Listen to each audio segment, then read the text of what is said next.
sure. Right? Are you sure you want to do this? So kicking it off, welcome to another episode of the Paranormal Misfit. I am Chrissy, your podcast host, and with me today is the lovely Clarissa.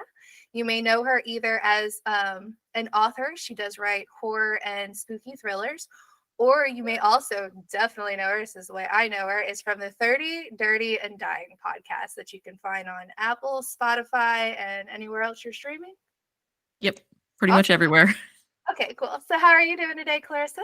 I'm good. I'm, 30, dirty, and dying, but that's just a way of life now. But yeah, I'm doing pretty good. How are you? I'm pretty good. Yeah, I just totally. The millennial part, just all of it. Yeah, that's our whole vibe. Okay. So I do know that you just put it out on the Instagram today, but your book is going to be dropping in October, which when this goes live, it'll be in October, obviously. But so would you like to discuss about your different books and then your newest book that's coming out? Sure, yeah. So my book it's actually my debut. So this is my first and only book that'll be out. Hopefully soon there'll be more if I can ever find time to write them. But yeah, this is my debut. It's a novella. It's a horror novella. It's called Cafe Vengeance. And it's really short. So that's, I think, a good incentive to get it and read it. Because, like, even if you hate it, it's a very little chunk of your life. And basically, it's a little different than what I usually write. Just because we've talked about this offline, like, I am from Appalachia, so I like to try and infuse that in my writing. And this one isn't so much that. It's a story that's kind of been in my head for a really long time, and I just fleshed it out. And yeah, it's like a supernatural, gory horror thing. Awesome. Yeah, I can answer more specific questions better, I hope. Oh. That's the worst part about writing a book, because like you work so hard on it and you try to do the story so much justice, and then someone's like, "What's it about?" And it's like, I don't know. I know. I'll ask my daughter. I was like, "What'd you read?" She goes, "Stuff," and I'm like, "Are you?" Yeah, it's like, it's out. I got it out. Now it's gone. So what inspires you to go a different route? Well, so like I said, this was something that I had the story idea for a really long time, like since I was back in school and everything. And I had written a really short version of it, and it just kind of went on a shelf, and that was that. And then at some point I decided to revisit it, and it's heavily inspired by like Dante and Inferno and the Divine Comedy.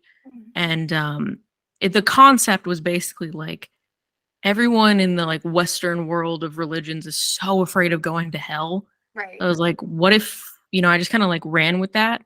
And as I did, it kind of took on a different tone of, I like to call it goth-ish horror. Like, it's not quite gothic horror, but it's similar because it's very atmospheric. It's very much about this cafe, which is a portal to one of the deepest circles of hell. And that's where this guy ends up, because he definitely deserves it. So just like that, running with that story and that narrative of like eternal damnation and like the classic iterations of it made me go down this path and away from some of my normal themes and subject matter, but still kind of in the same vein. Like I do like religious horror and writing about religious trauma, and there's a whole lot of that in horror, as I'm sure you know. So yes. Yeah, that was a big part of it for me. It just took a slightly different tone, I guess. Okay. So I know you say it's called Cafe Vengeance. Is it in a more fictional town, or have you based it around like a city, maybe here in the States? I put it in New York City, just because I can see how, when I was thinking of the setting and sort of how this character would stumble upon it, it seemed like something that could blend in very well to just like the streets on and off in New York. Like, there's so much happening that it's really easy for something to happen in the background and no one to really notice it. Yeah. No, I agree with that. So you say it's a short one. How short? How many pages did you write? I think we just finished up like the final formatting stuff. So I think it shakes out to being a little less than 100, like altogether. So yeah, it's really short. It's like I think there's another term like in between novella and short story called like novelette. Maybe it's technically that. I don't know. I don't like have a Yeah. No, definition on my wall, but right. something like that. But yeah, it's about a little less than 100 pages, maybe 80-ish when it comes to the actual story part of it. Okay, cool. I'm really excited to read it. Honestly, it sounds great. Oh, I I'm love glad that. you are. I've I been love trying that to kind of stuff. So good. I hope other people feel the same. I will say, even though it's a departure from some of my usual stuff and probably some of the stuff that people will see from me going forward, Mhm. I like it. I think it's a cool little story, and it's very, if you like a lot of imagery, I said there's some gore in there. If you like a lot of that kind of imagery, if you like a lot of classical influence and like that gothic kind of vibe where it's like you need to get out of here, Mhm. you might end up really liking this one because it's kind of visually smacks you in the face a little bit That's with some awesome. of the circles of hell stuff that goes on. It almost sounds like just to relate it to a movie, The Ninth Gate. Yeah, it's kind of similar to that. That was something that came into my mind a little bit. The also Drag Me to Hell, Yes. similar vibes, like someone who's just like can't get out of that space and being surrounded by those kind of things. And I don't know, I always growing up in like Western religion and stuff, you hear a lot of things about eternal damnation and going to hell, and for a lot of reasons, some of them I don't see how they could send you someplace like that. Right. So I thought if we're gonna do this, let's do it right. And it's the main character is he's an anti-hero. If you walk away from this liking the main character, Mhm. I question you as a person. He's not a good dude. Like I'm not like there's no like, but he has a heart of gold. No, he don't. He does not have one. You're like, Um it might be like the fake gold here.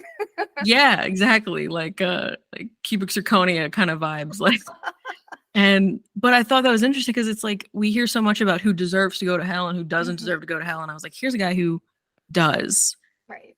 Um and like but does it feel when you actually are reading like his journey through that?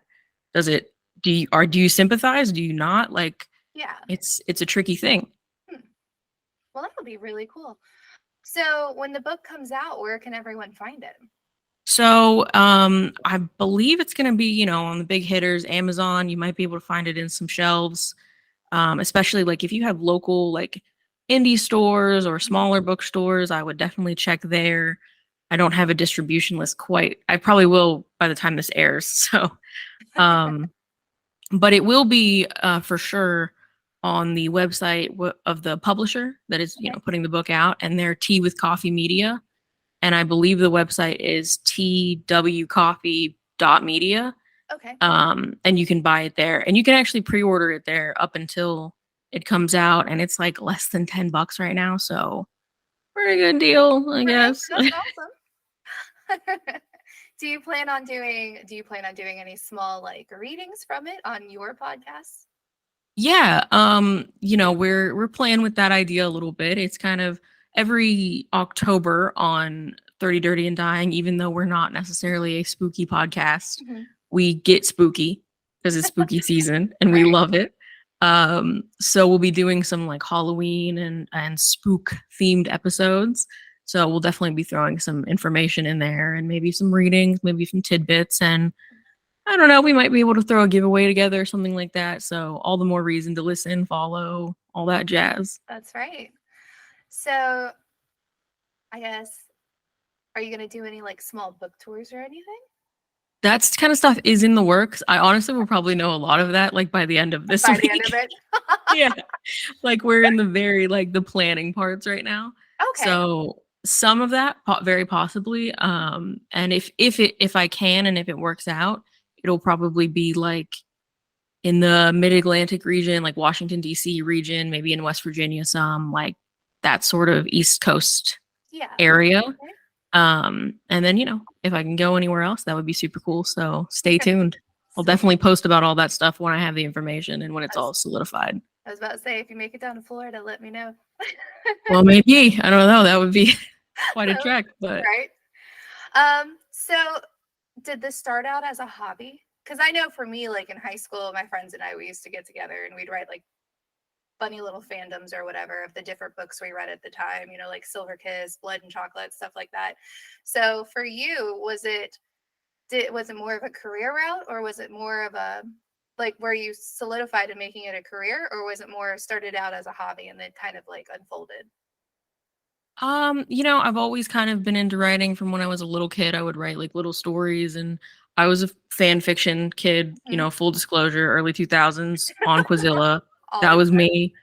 I no shame unless you find it, and then I'll completely deny it.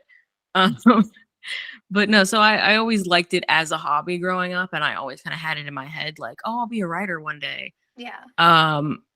And then, I grew up a little bit. I had to go to college. I had to pick something that it was like, you should try to make a paycheck. That'd be good.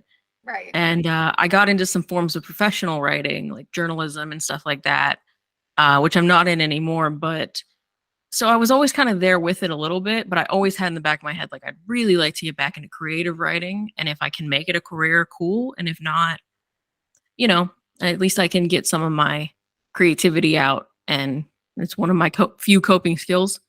So that's what I'm using it for, I guess. There you go. So yeah, a little bit of half and half. I've always wanted to do it. Took some different routes, and here we are. So hopefully it can kind of keep growing from here, and you'll see more from me. I hope. Like I said, I got to write the crap, but hopefully I will. Right? You just got to make the time, which obviously there's never enough. Yeah, never. So your background is you're from the Appalachia area. So where in the Appalachia area are you from?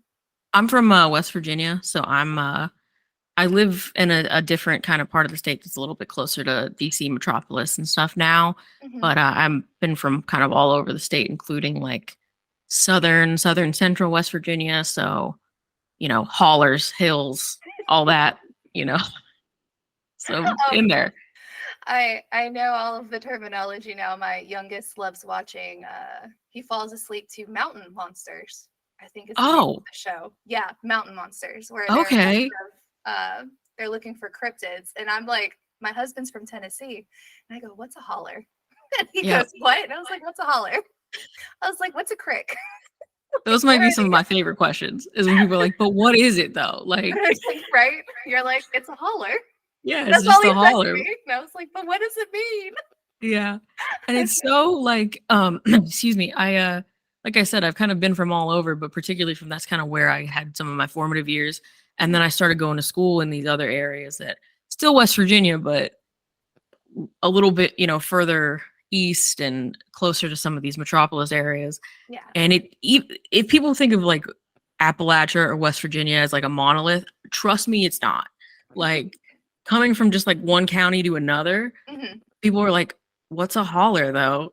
I'm like, we're still in West Virginia. Like, or they'll tell me what they think a holler is. And I'm like, that's just a street. It's paved. So there's differences all around. So living in the area, have you had any haunted encounters or anything? So I do know for West Virginia, especially the Appalachian area, right? You have maybe you have your paranormal stuff that goes on, all the way up through. You have obviously the big trail where people are known to go missing. Yeah, which I've never gone to. I don't camp.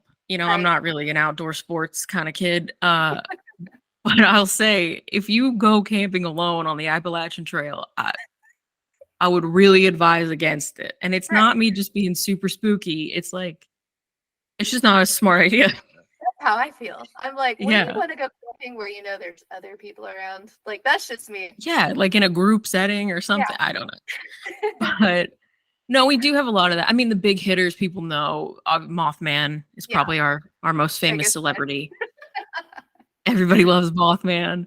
Have you been to the festival before? I haven't. No, it's like on the complete other side of the state. And I've been near like that area, but I've never been to the festival and I really want to go. But we have Mothman, we have the Flatwoods monster, which Yeah. is kind of that's closer to where I'm like quote unquote from. Okay. So I had a little bit more insight to that one. And then we do have a lot of the paranormal history, like especially in this eastern part of the state because of the Civil War, like Harper's Ferry, John Brown, like that all happened right around here. Mhm. So there's a lot of stuff. And I will say I've been in some of those courthouses and stuff, and I think they're haunted. I straight up I think they're haunted. I've never had any like no ghost has ever pushed me down or anything, but Right. there's a vibe. For sure there's a vibe. Do you have any childhood haunting stories or anything? Like anything that you experienced growing up that you couldn't necessarily explain, but you do know that maybe someone else has encountered it as well, so you know you're not alone on it? Sure, I've got a couple. They don't one is something that people like when I'm on TikTok and people are talking about the hauntings in Appalachia and all that stuff. Right. There's one I have that's somewhat similar to that. When I was living, down near Flatwoods and stuff, I was very little. And they say that if you hear someone calling your name from Mhm. in the woods, like, no, you Don't. didn't. Don't go in there. And I did have that happen to me when I was a little kid. Oh no. Um, at one of my grandparents' houses, it was like I could hear it like clear as day. And I walked outside and, I realized it was coming from the woods and I was like, no, No, we're okay. no. And I was only like 5. So I was like, no way. Um, and then I did see a ghost when I was a little kid once, but it wasn't really a Appalachian thing. It was just like a lady died in a house thing. Oh, like one of the houses you guys lived in? Or One of the houses my other grandmother lived in. Um, I don't know exactly how old I was, but younger than 6 yeah. probably. And the way her house was set up, it was like there was only one bathroom and you had to go through the bedroom to get to it. So I Oh, was like going through to go to the bathroom and I walked into the bedroom and I see this old woman like clear as day just walking across the room, like hunched over. She had a green shawl on. Like I could name you everything about her. And I'm just staring at her like, who are you? what? Like frozen, like like can't comprehend what is going on. And then she stopped in the middle of the room and like looked at me and then she just vanished. Oh no. Yeah. But then the weird thing about it though is because you could just say, oh, you're a kid and kids, Yeah. or make stuff up and have imaginary friends and whatever. But I had after that I wasn't going to the bathroom because I was like, No, screw we're good. that. Give me some more diapers. I'm going back. You're And like pull-ups for days. yeah, no way. I am reverting. There's no way I'm going in there. And finally, my mom and my grandma were like, what's going on? Like, why won't you go to the bathroom? And I told them, and I described the lady like to a T. And my grandma was like, oh my God, I don't know her real name, but let's call her Barbara for the sake of this. That's Yeah. Barbara's mom. And apparently, the people who had that house right before my grandmother, it was a small town, everybody knew each Right. other. Yeah. Her mom had that house and she died there in the bedroom, and that was their house. And I didn't know that. I was like a little kid and I didn't know Barbara or Barbara's mom or nothing, but I was like, well, that's her. You're like a founder. Yeah. Ever since then, I've been like, ghosts are real. I I have my Go. proof, So, I don't know about West Virginia. I know down here, Jacksonville doesn't really have much, right? So I'm from Jacksonville, Florida, but I actually live 45 minutes out of St. Augustine, Florida, where we have tons of like, you could do haunted pub crawls, you could do regular walks, Oh you could yeah. do going into Ripley's at night, going into the jail at night, going around the fort. So like for West Virginia and the areas that, you frequent, do you take part in a lot of those? I have done there is like a haunted ghost walk. Like I said, over like near where Harper's Ferry and stuff is, and I've done that like years ago. I haven't done it, but it's on my list of things I really want to do is go to the Trans-Allegheny Lunatic Asylum, which has its big history. You used to be able to sleep there. I don't know if you still can, but I'm not doing that. You're like, But I no, we're would okay. like to go. Yeah, it's got a big kind of following in the whole haunted Yeah. spooky season vein. But yeah, because of the area and especially like in the eastern part with the Civil War and stuff, there's so much history, there's a lot of like that paranormal undercurrent. And so Right. there's a lot to offer when it comes to that kind of stuff. So as far as the cryptids, which cryptids do you actually Believe believe? in? Yeah. I mean, I don't want the Mothman to come for me here, but I don't know that I believe in Mothman, Right. but he is important to us. He brings a lot of people. Yeah, his spirit is very real. I don't know Right. if the actual Mothman is though. I don't know if I'd say believe, but the story of the Flatwoods monster, and how it was just kind of seen and the government kind of Just brushed it off. experimentation aspects. I like that one a little better. I could see that as being something kind of cool and cryptid, or at least having a layer of mystery. We'll Right. see. Like I could vibe with that one a little bit. So yeah, that was probably my favorite, at least out of my locals. Um, Haunted places that I enjoy around here, like I said, the Harper's Ferry stuff is really cool. I would really recommend anybody, to check it out. And even if you're just like a big history nerd, like I'm kind of a big history nerd and I love that stuff. And if you like that and you like some ghosts, Right. 2-for-1 sale. Do you guys have any haunted inns? Like places? Yeah, one of the inns up there is supposedly haunted. Oh man, I'm gonna forget what it's called now. Um, I think it might. Oh, I'm not gonna remember. I don't wanna blast another inn and then be like, we're not haunted. But it's in Sorry. that general area, like the Harper's Ferry area. I'm sure if people look it up, they'll find They'll the one find I'm it. talking about. Yeah. But yeah, it's supposedly haunted. And then I think there are a few others, like when you get toward like Wheeling, which is up near like Pittsburgh, Pennsylvania, that area. But I'm not as familiar with them, so I don't want to. You don't want to say it. Just in Yeah, case. I don't want to get in trouble with them. Okay. So, trying to think. Well, tell me a little bit more about, so how did you guys come up with the 30 dirty and dying? I know there's Okay. 30. I know there's one called 30 flirty and thriving. Yeah, so that's kind of where the name came from. I think it's in that Jennifer Garner movie, 13 Going on 30. I love that She's movie. like, yeah, 30, flirty, and thriving. And basically, Courtney, my co-host, is one of my best friends. We've been friends for like over 10 years. And we recently we live in the same place. We're a little bit more settled down than we ever have been. Well, me, I was the one who ran around and was all Rolling Stone.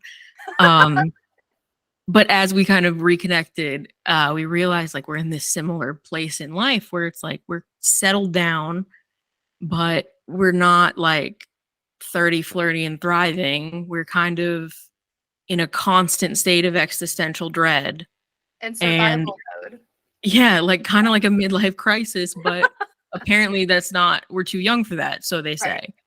And there were a lot of factors with it, mental health, physical health, just the world in general, unprecedented times about. And we found that as we were having conversations together, we were unpacking that and we were like, I feel like we can't be the only people who are in this like millennial age range especially who are hitting like the 30 mark. Cause you always think like as a kid, I'll have it all together by Mhm. the time I'm 30.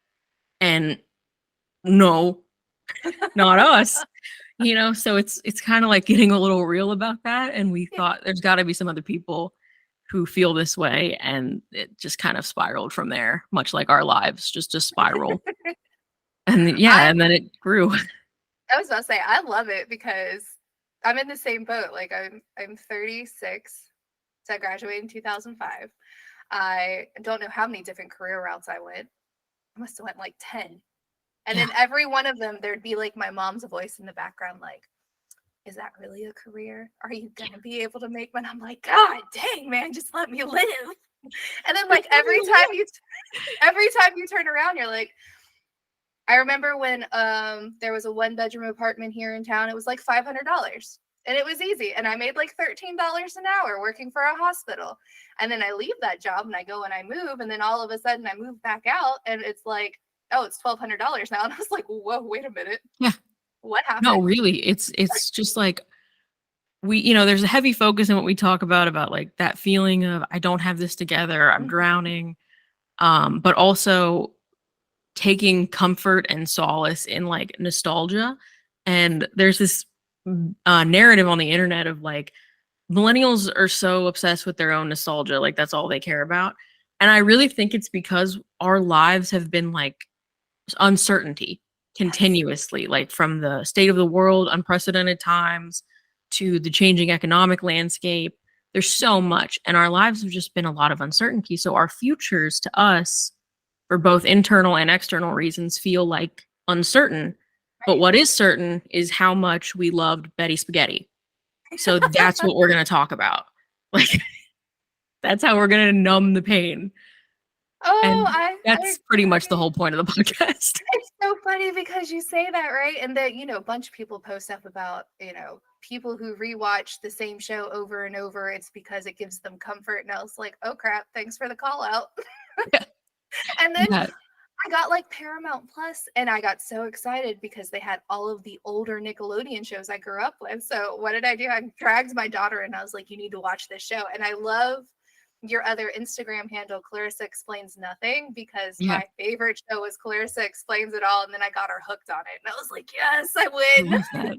I love that. Teaching the next generation correctly. That's right. But yeah, I mean, obviously Melissa Joan Hart, classic, 90s, early 2000s, Queen, and Clarissa Explains It All. I mean, obviously I've heard that joke my whole life. Like every time I'm like, hi, I'm Clarissa, they're like, are you gonna explain it all? And I'm like, super original. Thank you. So I wanted to take a spin on it. But ironically, I'm not named after that show. And my mom was very upset when she realized that that's what everybody thought. She's like, oh no.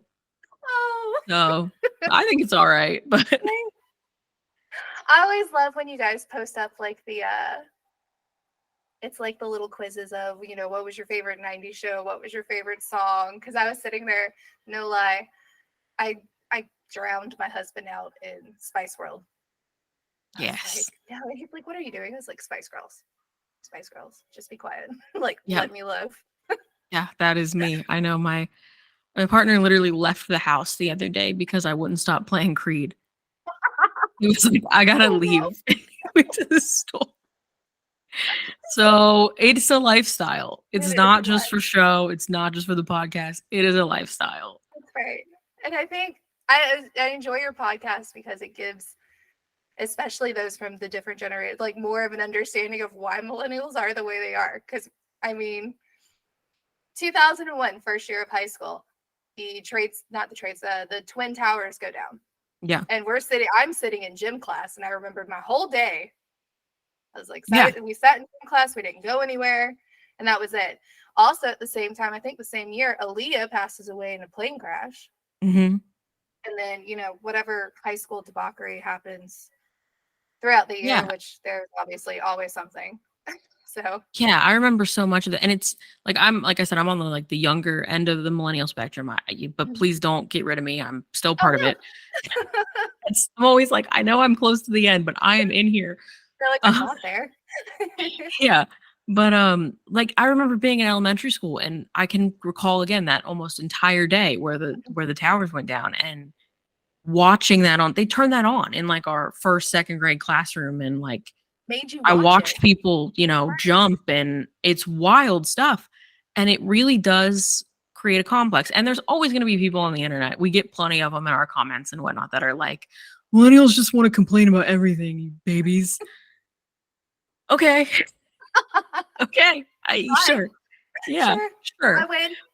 Yeah. But there's some stuff. I think we're a little bit justified in some of our shared issues that Yes. stem from some of this stuff. Well, then they're always talking about, like, I can't believe you guys watch this. I will say, though, it is wild when you're raised as a millennial, because I went back and watched Ren and Stimpy as an adult. And I remember vividly watching that show with my dad. And in my brain, I'm like, my dad let me watch this shit? Like, Yeah. what the hell? I had the same thing with Cow and Chicken. Yes. Yeah, that was like my favorite show, but my mom was like, you can't watch this. And then my mom would leave and my dad would be like, turn on Cartoon Network. We're watching Cow and Chicken. And as a kid, I thought that was so cool. And now I'm like, that was not cool. That What? Like, was what not was cool. wrong? Yeah, like this, I should not have been watching this. It explains a lot, probably.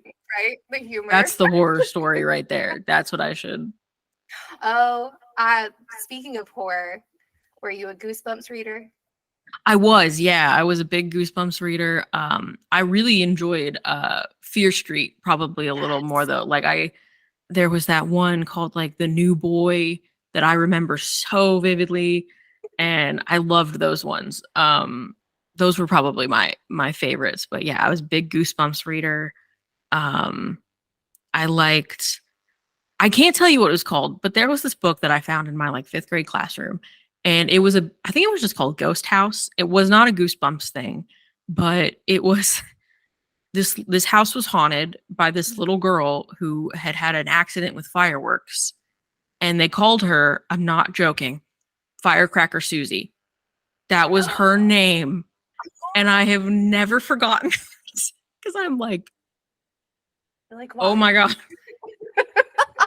Because yeah, I've always been a fan of like the horror and the spooky stuff, but sometimes that some of those things that we were reading, I'm like, oh my God.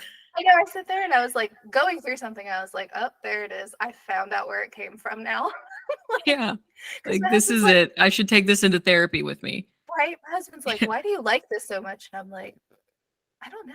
And then I started thinking about it, and then someone mentioned Goosebumps, and then I was like, oh, look, I found like an old R.L. Stine, like one of the more, what are they called? The young adult novels. Yeah. Where it was like, I want to say for this one, it was like either late 1800s or maybe early 1900s, but it dealt with, like the dueling families, and one person dies on one family. So eye for an eye, we're going to go after this person some sort of way by marrying into the family and all that different stuff.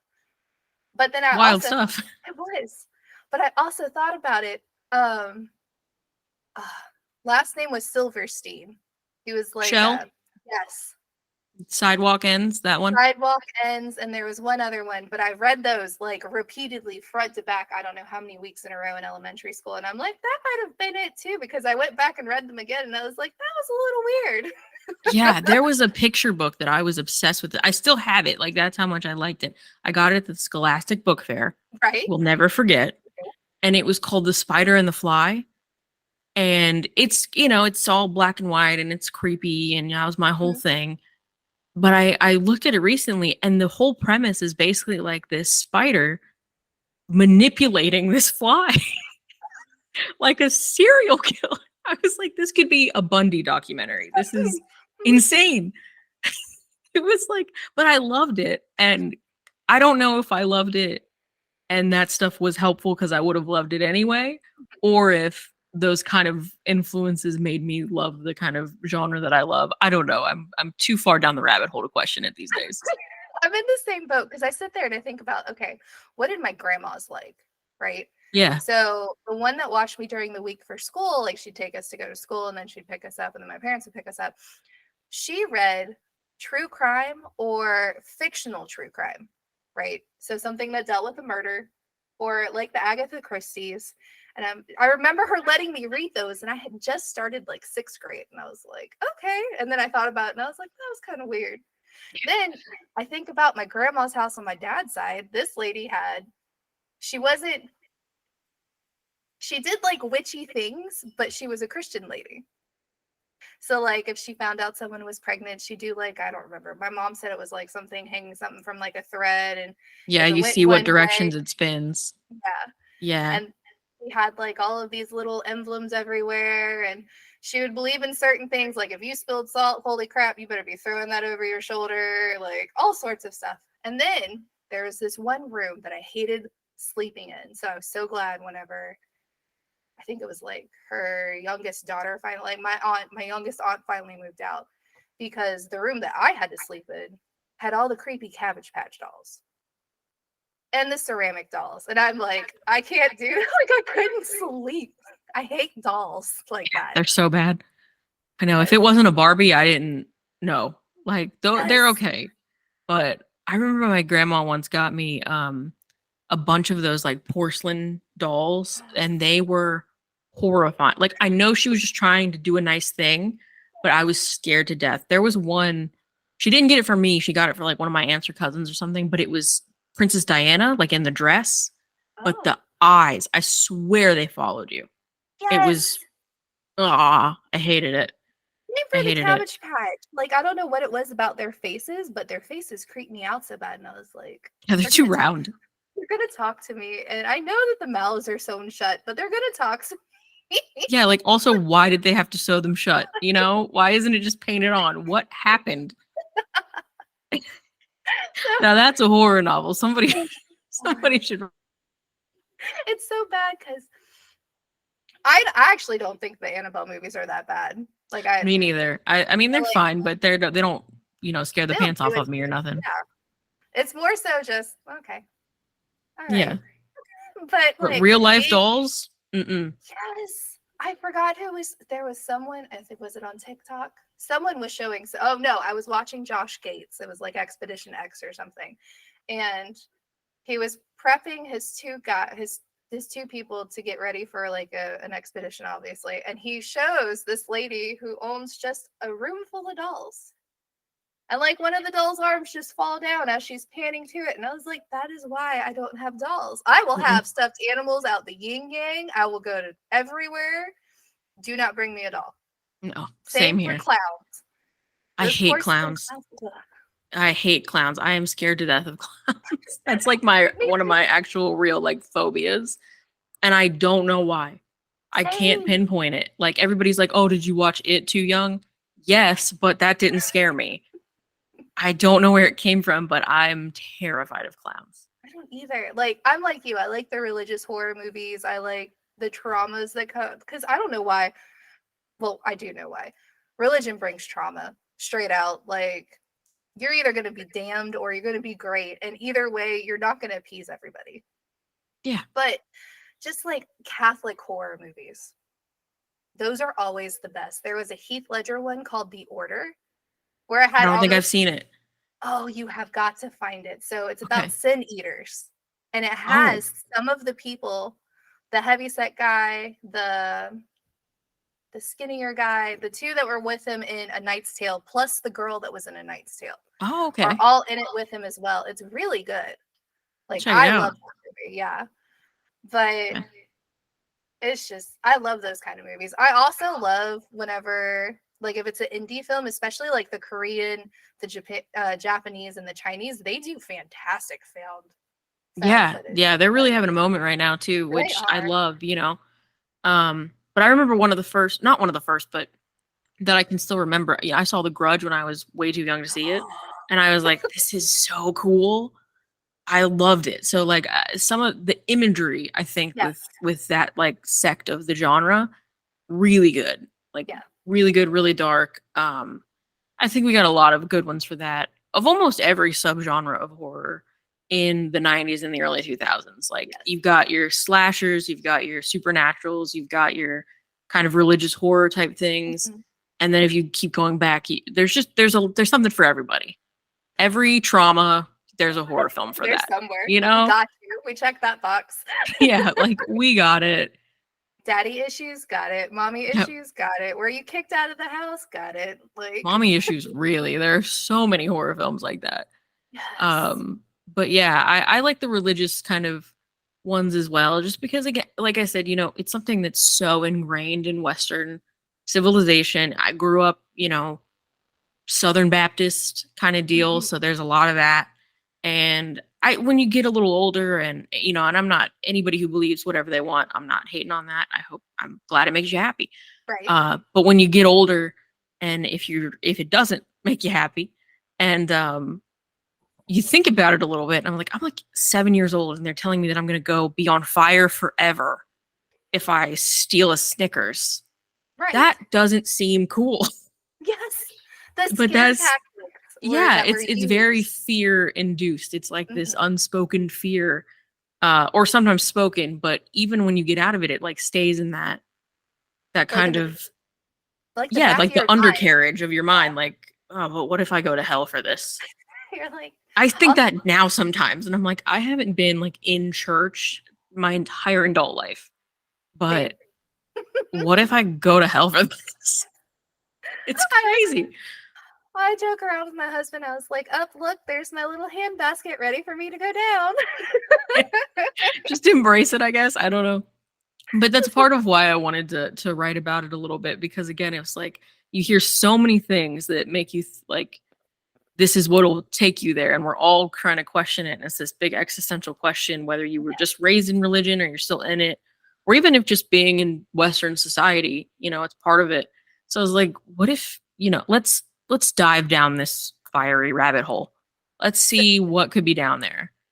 So what, just to share a little, like, what is one of the, because there's the different levels. So if you want to talk about one of the levels and what he goes through, which one Yeah. seems to stand out for you the most?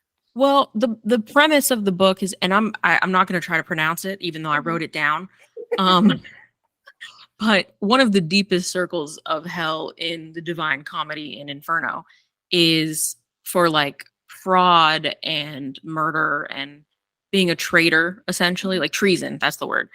And there's this concept that if you make it there, if you're so evil that you make it there before your like earthly body dies, that a demon can kind of infiltrate the world through you, because like you're that evil.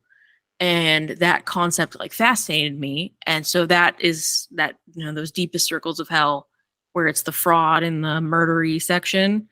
That's a big part of this story and this character's plight, because he's, like I said, he's not a good dude, and he's so evil that he has to kind of grapple with that. But that concept really was interesting to me, because I like the religious horror and like the exorcisms. That's fun. Yeah. I mean, I'm sure it's not fun if you're having one, but it's the movies are fun. Movies are good to watch. Yeah. But I always kind of, the reason I might not like be as inclined to watch them all the time is because I think when I kind of thought about it, I was like, well, how do they explain that? Like, why does a demon, how do you get a demon? Like, how does that happen? Yeah. And this is maybe one explanation. This is not an exorcism book, but it's sort of like I don't know, if exorcisms had an origin story, this might be kind of a version of that, I guess, for lack of a better description. So did you do a lot of, obviously, I'm assuming you did, but I'm going to ask anyways. Did you do a lot of research whenever you were trying to build your layer, each layer that you did with throughout the book? Yeah, I did some research. I had read Inferno like years ago, but I had to dive back in and go in with a highlighter and figure out what happens, what do these things kind of look like. And I took my own spin on it too. So even if that's what it was described as in the original work, it's not entirely like mirrored based off that. It just is inspired by that, I'll say. Yeah. So I took elements and I had to find a way to have them fit with this storyline. So there was some of that. There's a nod to Virgil, the guy who's taken him through, but he's not a good guy. So it's just like little nods here and there. I had to look up some stuff in Latin, which I haven't had to do in a lot of years. So yeah, there was definitely some research elements just to help kind of build the world, and not to make it exactly like the Inferno portrayal of it, but to align it with what I wanted this person's experience to be. Do you see spin-offs happening from this, or maybe like sequels, or? I don't know. Because in my mind it was very much like a one and done, because like I said, I had it in my head for a long time, and then I rewrote it kind of on a whim. But there's potential for the story to unfold a little further. I'll say that. Okay. But I don't want to box myself in or anything yet. So like, maybe, but if nothing else, it's there's enough of an open end that your mind can run away with it a little bit. Like you can use your imagination, and if that leads to some more stories, great. And if not, you can come up with your own. That is awesome. I really like that. Your other writings. So can people access those, like your shorthand or your short stories and stuff? Not at the moment. But like I said, I've got things in the works. I'm working on two things right now. I'm just not sure which one's going to be finished first. One is kind of a very classic slasher type thing. And if you are a fan of 30 Dirty and Dying, I set it in 2007 very specifically. So it's got all the early 2000s millennial Oh, nostalgia vibes. And if it, hopefully, like, I don't know which one will come first, but if that's your thing, then you might really like it. And the other one is another kind of take on some religious horror, but very like very, very much more in that Appalachian vein. Um, if anybody ever read or even watched like The Devil All the Time, Donald Ray Pollock, like it's a similar vibe there, like a Southern Gothic type of nice. vibe. Still supernatural, still has all that stuff, but a little bit deeper of a dive. So those are things that I've got in the works right now, but I don't have anything concrete yet, but definitely look out for it. Once there is stuff, I will be all over sharing it and the whole nine. Oh, that's But awesome. yeah. That's exciting. So for the Appalachian one, like I guess I'm not really well known in like the religions that kind of take place in the Appalachian. Are they more of the like the Southern Baptist, or are they more of like the like Catholic? So it really depends on where you are, Right. but I grew up, like I said, more in like this the southern area of like with the West Virginia range of that, and definitely Southern Baptist. There is some like Southern mysticism type stuff that has always really intrigued me, but I don't know a ton about it. So there are pieces that go off of that. There is a very heavy concentration of Italian Americans in certain parts of the state, like where some of my family's from. So there's a Catholic presence there for sure. But the one I'm working on right now, it's definitely a take on like the Southern Baptist revival Nice. tents, like the whole nine. So that's sort of the vein I went down for that one in That's particular. awesome. Love that. So I don't want to keep you too long, No but problem. I do want to ask, do you have a favorite scary movie, and two, a favorite scary show? Oh man. Um, I mean definitely. Even if Uh, you have to kind of like subgenre it, because like for me, I have some that are like in subgenres where they all kind of like equal out for me. So if you have that as well, like feel free. okay. Well, I mean, probably my overarching is Scream and the Mhm. Scream series. I love Scream. I just think it's so cool. It's so meta, but I love it. Um, I'm a big fan of like classic Bela Lugosi Dracula. That was one of the first like black and whites I ever watched, and I loved that. Um, Probably one of my favorites that I get the most crap for, which I guess I'll just say is my favorite for the heck of it, is Children of the Corn.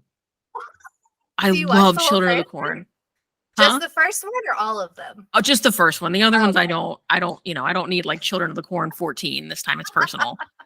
But I really love the first one. It's just like Yeah. quintessential 80s horror. I love it. So, and it's creepy again, the religious horror thing, the cult. Kids are always creepy. Oh, Courtney especially with on the the podcast. staring. Yeah. Oh. Yeah.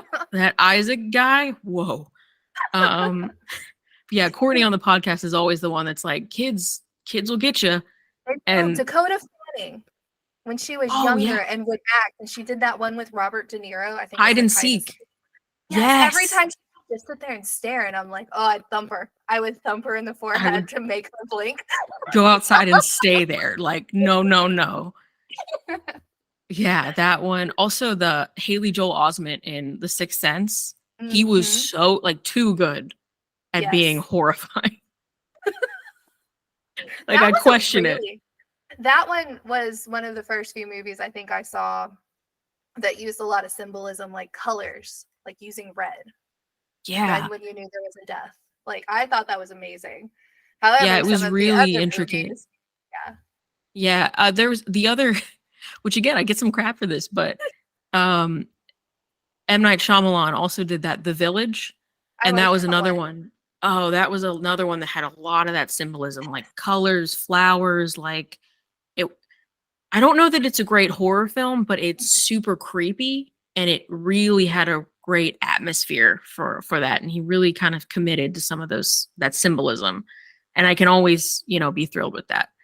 Contemporarily, though, I mean, I'm a big Jordan Peele fan. I Get His Out, are good. Us, even Nope, and I don't love like alien science fiction movies, but I did really like Nope. So Okay. then, as far as spooky shows, I mean, I love American Horror Story.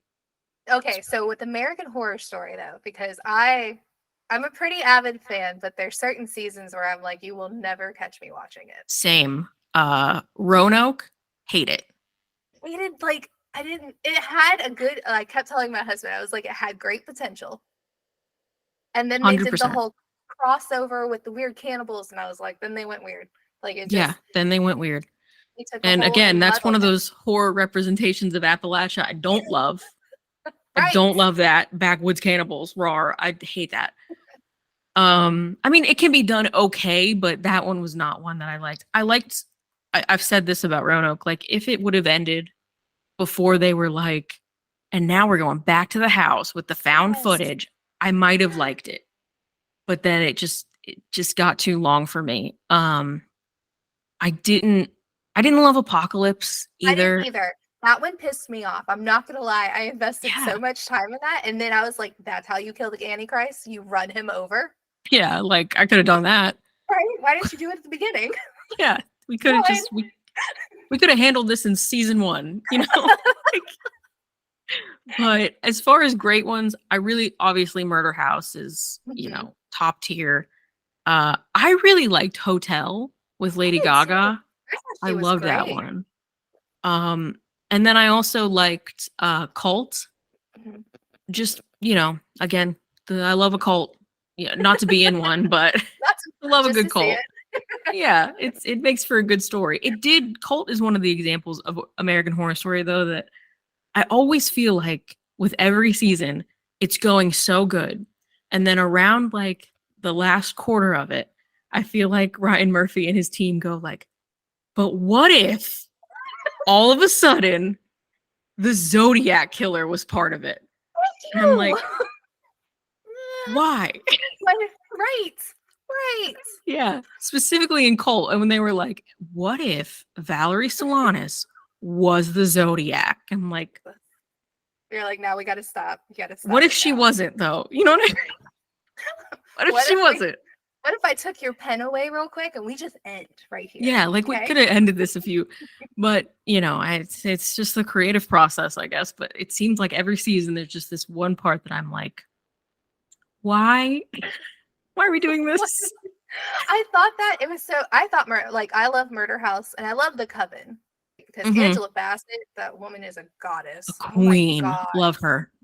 jeez! Especially in a hotel, whenever they were showing her through the ages as a like the vampire she was, I was like, Yeah. oh my god. But when they did, well, which one was it? The second season where they were in the asylum. So Hmm. I thought that was good up until we did the weird alien thing. Yes, And then exactly I was that. like, why did we do that? You ruined it. Yeah. No, I love Asylum. I think Asylum is in my tops. It's Yeah. creepy. It's got all the, every part of a good horror story. But again, aliens, I was like, Thanks. and it was kind of fine when they were just like a very small part of it. Like when Kit was like, I got abducted by aliens, I swear. Yeah. I was like, all right, I can deal with this. But then at the end, when it was like, and then they took him back. Like, They made him the breeder. And I was like, yeah. why? Why did And we then do it just this? creates questions. Like now I want a season about why those kids were so special and what the deal was. And I'm never gonna get it, probably. Sorry, my cat is freaking out right now. I hope you can't hear that. Oh no, you're fine. Okay. I have a cat, 2 dogs, and kids. So if you hear anything in the background remotely screaming, it's probably one of the 5 or One of 6. those, yeah. But that's how I felt about Asylum. I was like, okay. And then when I watched Coven, I was like, okay, we did good on this. Like, you sent the ones down to the. I like that they tied it into Apocalypse, right? Where Emma Roberts' character was stuck in the whole redundancy of like being in one of the levels of hell. Same Hmm. for Queenie. I thought that was great because they did a really good nod to it, tied it in. But like with Apocalypse, he ruined it. Like the end, seriously, we spent all this time and you Yeah. ran him over. Yeah, I think that might be why Apocalypse, I dislike it so much because I was so excited for everything to like come together Mhm. in the universe of American Horror Story. And then some of it I thought was really strong. And then others I was just like, this is not what I This ain't wanted. it. Yep. Yeah, this ain't it. But I will say I did just recently watch the newest season, um, NYC. That's And like I the double feature, right? no, there was the double feature and then right after it, which Oh, I totally missed until I saw it on Hulu the other day, was NYC, and it's like 1980s New York, and it kind of overlaps with the AIDS crisis. mhm. It's very good. It's Okay. a big departure though. Like if you're just ready for like Murder House, you're not gonna be thrilled with this. But if for nothing else, the last episode has a montage that makes the whole thing worth it, in my opinion. Like it's poetry in motion. It's very good. So That's I will awesome. say that if Okay. anybody's questioning it. I was kind of questioning it. I started like the season and then I was like, I better not get invested. And then I turned it off. But no, yeah, Yeah, it's it is a great. slow start. It's a slow start for sure, but they're it's a lot more artistic, I think. And if you've watched any of Ryan Murphy's other stuff, like Pose or some of the American crime stories, it's like you can see a lot more overlap with them than maybe past seasons of American Horror Story. So it's just a That's different great. mindset. What do you think about the new season coming out? With Kim Yeah. Kardashian, Yeah. um, I think the concept looks cool because Right. again, the whole like evil babies thing, love that. Yes. And I did like that it was either in one of the like American Horror Stories or the double feature. I can't remember which one.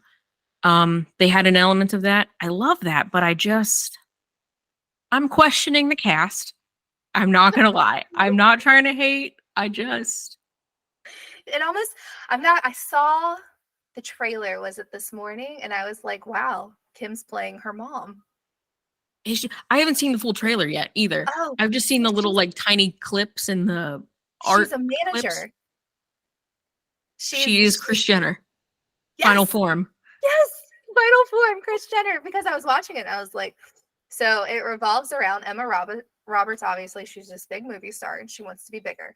So Kim is her manager, and one of Emma Roberts' aspirations is to get pregnant and become a mom.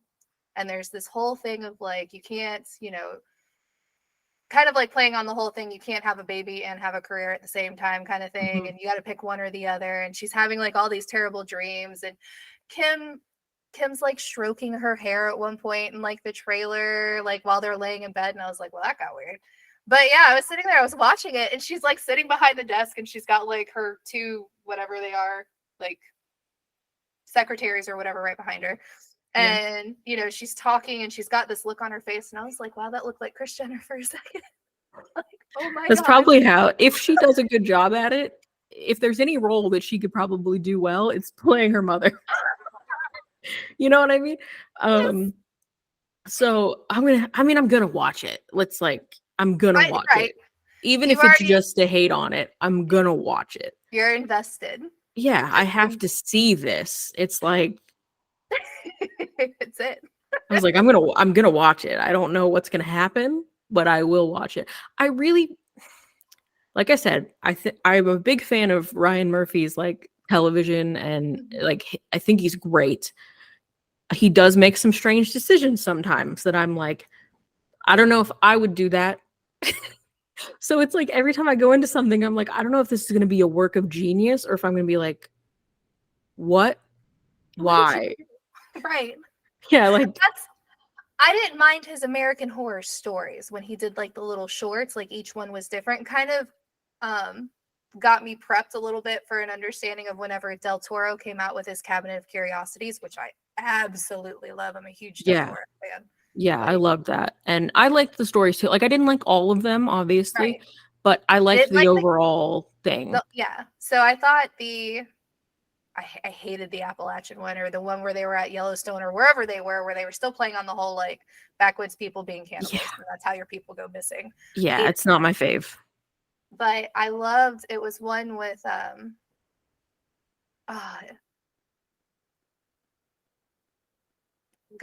not gonna remember. I know her mom's name. Carrie Fisher's daughter, Billy Lord. Oh, Billy Lord, yeah. Okay. Yeah. I loved her episode where she was trying to get pregnant. She was like rich. She thought her husband like really loved her, and then come to find out he's a fucking con artist. And Yeah, that's the one I was talking about. Like that I was like, if this new season has any form of that, yes, I'm about that'll it. be good. Because I loved that one. The one about Bloody Mary, I think it was the last one. It was with the girl. with the teenage girls. The whole like first half, I was like, I hate this. And then the last like 20 minutes, I was like, this is the best thing I've ever seen. Yes. And then it ended. I was like, no. Like, now it's done. I thought it was a wild ride, and it was definitely an ode to like the slashers, but the one he had with Danny Trejo playing Santa Claus. Oh, that one was that one was wild. wild. That one was very like, it's everyday, bro. This is crazy. I was sitting there and I was like, please highlight how much you don't like influencers and YouTubers. I love when he does that though. Like, it's one thing I will say, and why I think I like his TV so much. He's so artistic while being very on the nose at the same time, and it's pretty hard to do that. And I think he does a great job at it. Like, even in each season of even American Horror Story or some of the crime stories, there's this big focus on like what it's been like to be a woman in the world, and how some of the misogyny that's in the world has really affected us, and to turn that into horror and be so direct about it. That was the one part that was part of Cult especially that I really appreciated. So I love when he does that with certain topics, and clearly we know how he feels about the whole like rise of the influencer and stuff. So I get it. I think he's no holds bar about it. Mm-hmm. Did you watch Cabinets of Curiosities? I did. Yeah, I really enjoyed it. Again, I love stuff that is super visual and kind of takes you on that wild, disturbing-ish ride. Like, you can't look away. I love stuff like that. So I really did enjoy it. The episode I caught, one of the ones that stuck in my brain the most was whenever, it was like the really rich guy invites everyone out to his house. Oh, yeah, vaguely remember it, yeah. And you couldn't, like, they were all sitting in, like, the room. I think he drugged them all with something, and they're all, like, listening to, like, I don't know, some Hertz beats or something. Mm-hmm. And then I couldn't tell if it went alien or not. And I was like, I don't know what just happened. Like, that's how I feel sometimes when American Horror Story takes their really left turns. Like, going in the circle. I'm like, where did you go? Come back. Yeah, and sometimes it can be great, and other times it's like, I don't know how I feel about this, but you just gotta watch it and go into it. And I feel like that's something with a lot of horror and spooky stuff, like, because again, there's so much subgenre, there are so many themes happening at one time, and that's why I love the genre. The constant overlap of some really dark themes and subject matter, and sometimes it gets a little weird, even for horror. But just buckle up, and if you hate it, you hate it. That's right. I agree, because there are some where I found them and I'm like, where did that go? Yeah. I watched a 1998 found footage. It was actually before Blair Witch came out, so they were trying to say, yes, it's called The Last Broadcast, and it was actually about these two reality guys. They hook up with another guy. They go into the Pine Barrens to go look for the Jersey Devil. I've never heard of this, but I need to watch it now. It was a 90s movie. I will put it that way. I mean, those are their own kind of special. Yes. The directors, this was their debut. They actually were in the film. They were two of the stars. Wow. And it only cost $900 to make. That's always such a great sign. especially with found footage, because it's it's like Blair Witch Project. You read about how like bare bones that was, Mm-hmm. and you feel so bad, like it's like its own horror story within a horror story for those poor kids. So it's like it says something about how it's going to turn out. So, do you have any other horror films or movies that you're into? I mean, so many, like I said, but it's Do you hard to have narrow them down. I mean, I love the classics. I love Halloween. I love, as far as 90s, I am a big Final Destination fan. I yes, love the Final Destination. 90s and early 2000s. I will not Um, lie. It definitely scarred me of hot tubs and tanning beds, and what was the other thing? Oh, the big the log logs. trucks. Absolutely, I will Yeah. never. I have this um I know that it affected me negatively because I have a very strange fear, and it has morphed into something that is part of my OCD at this point. It's very deeply ingrained in me, of things just spontaneously catching on fire in the most catastrophic way. Like when I leave my house, I unplug like the coffee pot and the toaster and everything because I'm like, they'll just catch on fire. And my partner, he's like, that makes no sense. Like, do you realize how many things would have to happen for that to go down that way? And I'm like, have you ever seen Final Destination 2? Right? Where the guy is in his kitchen after winning the lottery and everything catches on fire and he burns up. And I was like, this is where it all comes from. I'm scared to death of things just catching on fire for no reason. And I don't think I'm ever going to I mean, if I haven't gotten over it yet, I'm a Yeah. lost cause. But I still love the movies. But yeah, tanning beds, the log truck, I think scarred a generation. Oh my Um, god.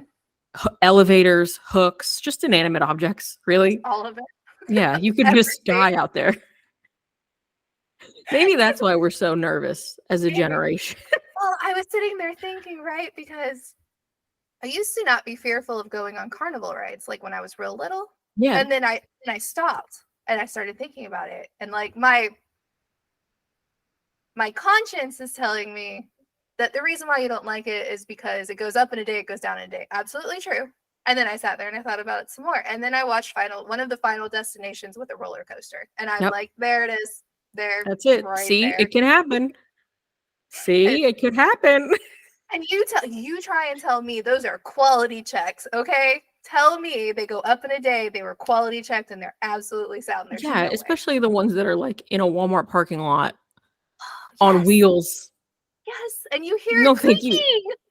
Yeah, You it's can. like Oh no. I think I'd rather like get strapped to the hood of a Subaru or something. I'd rather let my daughter learn to drive. That's where we're at. That's bravery. I'll let my 4-year-old take me for a ride today. Like, That is bravery. I'll take my Truly. chances. Yeah, really. Oh, okay. Well, actually, I didn't hear it. Maybe, well, you kind of said it was Children of the Corn, but do you have another religious horror film that you absolutely like? You have to watch it. I mean, like, so Children of the Corn obviously is one. Oh, now I'm like completely blanking. I mean, I love The Exorcist. Hmm. That's a great one. Um, that The Village is sort of religious horror-y. Like I said, I wouldn't put it in top tier, but it's worth a watch if you've got a free afternoon. Um, I don't know. There are so many, but those are probably my tops, particularly Children of the Corn. I love a good corn cult, and Oh it doesn't get better than that. So for me, but there, like I said, there's so many, and I think it's a genre, if for nothing else, that kind of undercurrent of fear of like damnation and fear mongering and essentially scary stories to tell in the dark, but like the King James version that you can identify with no matter what level of relation to religion or sub denomination yeah. Hmm. you've had, whatever your experiences is, you'll get it in some way. Yeah. So it's a good subgenre for me. Okay. Well, so before we, while we're, well, let's, let's gonna wrap up. But so as we wrap up, tell everyone where they can find you. when your Sure. book releases and the frequency of your podcast, like when they can Sure. expect new episodes and everything. Sure. So I am on Instagram and TikTok at Clarissa Explains Nothing. With Instagram, there are some underscores in there. With TikTok, there are not. Um, I'm also on Threads under that same thing. I don't post as regularly as I should because I'm still getting used to Threads even being a thing. Right? Um, but I like it. And then the podcast you can find at 30 Dirty and spelled out dying all together, one word, on TikTok and Instagram. And we post a new episode every 30 Thursday. So we're in season right now. We just kicked off season 4. So we'll have new episodes every week. And like I said, in October, we do all spooky season stuff. So we've got some Halloweeny type episodes lined out. So if this is your thing, which it probably is if you're listening to this, you can find us there and see if you want to stick around for the rest of the season. As far as the book goes, it is set to release on October 10th, and you can pre-order it right now. And for updates, you can follow me and you can follow the publisher, Tea with Coffee Media, and they'll have some updates as well on how and where to purchase and pre-order. So Awesome. Well, I want to thank you for taking the time out and, talking about your background, your book, all things horror. I love it. It's been a great, great conversation. And as she said, definitely check out her podcasts. They're absolutely hilarious. And honestly, if you're a millennial, you will definitely find some nostalgia in there and understand why you are the way you are. thank you. So with that, I appreciate it. Yeah. Thank you for having me. Yeah.